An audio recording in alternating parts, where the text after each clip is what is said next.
رمضان میں قیام۔ ابو ہریرہ رضی اللہ عنہ سے روایت ہے کہ رسول اللہ صلی اللہ علیہ وسلم نے فرمایا، جو شخص رمضان میں ایمان کی حالت میں ثواب کی نیت سے رات کے وقت قیام کرے گا تو اس کے پچھلے گناہ بخش دیے جائیں گے۔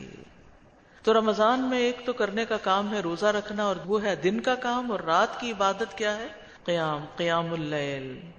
ابو ہریرہ رضی اللہ عنہ کہتے ہیں کہ رسول اللہ صلی اللہ علیہ وسلم لازم ٹھہرائے بغیر رمضان کے قیام کی ترغیب دیتے تھے۔ آپ فرماتے تھے، جس نے رمضان کا قیام ایمان کی حالت میں اجر طلب کرتے ہوئے کیا، اس کے گزشتہ گناہ معاف کر دیے جائیں گے۔ رسول اللہ صلی اللہ علیہ وسلم کی وفات تک یہی معاملہ رہا۔ پھر ابو بکر کی خلافت اور عمر رضی اللہ عنہ کی خلافت کے ابتدائی دور میں بھی معاملہ اسی طرح رہا، یعنی صرف ترغیب دی جاتی تھی، کوئی باقاعدہ سسٹم نہیں بنایا گیا تھا تراویح پڑھنے کا۔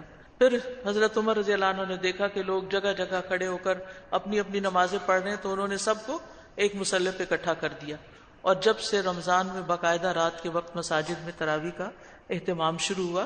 یہاں پر من قام رمضان مطلب کیا ہے؟ رمضان کی راتوں میں نماز پڑھتے ہوئے قیام کرنا اور اس قیام میں قرآن پڑھنا۔ تو یہ قیام رمضان جو ہے یہ نماز تراویح سے حاصل ہوتا ہے، یا پھر آپ رات کے کسی بھی حصے میں اٹھ کے پڑھ سکتے ہیں یا تہجد پڑھ سکتے ہیں۔ لیکن اس کا یہ مطلب نہیں ہے کہ تراویح کے بغیر قیام رمضان نہیں ہوتا، کہ اگر آپ مسجد میں نہیں تراویح پڑھنے گئے تو آپ کا قیام نہیں ہوا۔ آپ جماعت سے بھی پڑھ سکتے ہیں، آپ اکیلے بھی پڑھ سکتے ہیں، اور آپ کو جتنی اللہ تعالیٰ توفیق دے آپ اس کو پڑھ لیجئے۔ اور یہ بھی یاد رکھیے کہ فرض نماز کے بعد سب سے زیادہ فضیلت والی نماز تہجد کی نماز ہے، رات کی نماز ہے۔ رات کا قیام رب کے قریب کرتا ہے، رب کے قرب کا ذریعہ۔ جو یہ چاہتا ہے وہ مقربین میں شامل ہو جائے، اسے چاہیے کہ رات کا قیام کرے۔ رسول اللہ صلی اللہ علیہ وسلم نے فرمایا، رات کا قیام لازم پکڑو، وہ تم سے پہلے کے نیک لوگوں کا طریقہ ہے، یعنی قیام اللیل صالحین کا طریقہ ہے، اور تمہارے رب کے قرب کا ذریعہ، برائیوں کا کفارہ اور گناہوں سے رکاوٹ ہے۔ یعنی قیام اللیل انسان کو گناہوں سے بھی روکتا ہے، انسان کے اندر ایمان کی قوت پیدا کرتا ہے، جس سے انسان کو گناہوں سے نفرت ہوتی ہے۔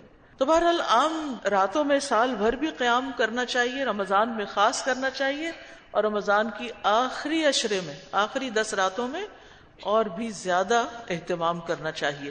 رسول اللہ صلی اللہ علیہ وسلم اپنے گھر والوں کو بھی اس کی ترغیب دیا کرتے تھے اور بہت تاکیدی حکم دیا کرتے تھے، اور آخری عشرے میں خود بھی جاگتے اور گھر والوں کو بھی جگاتے تھے۔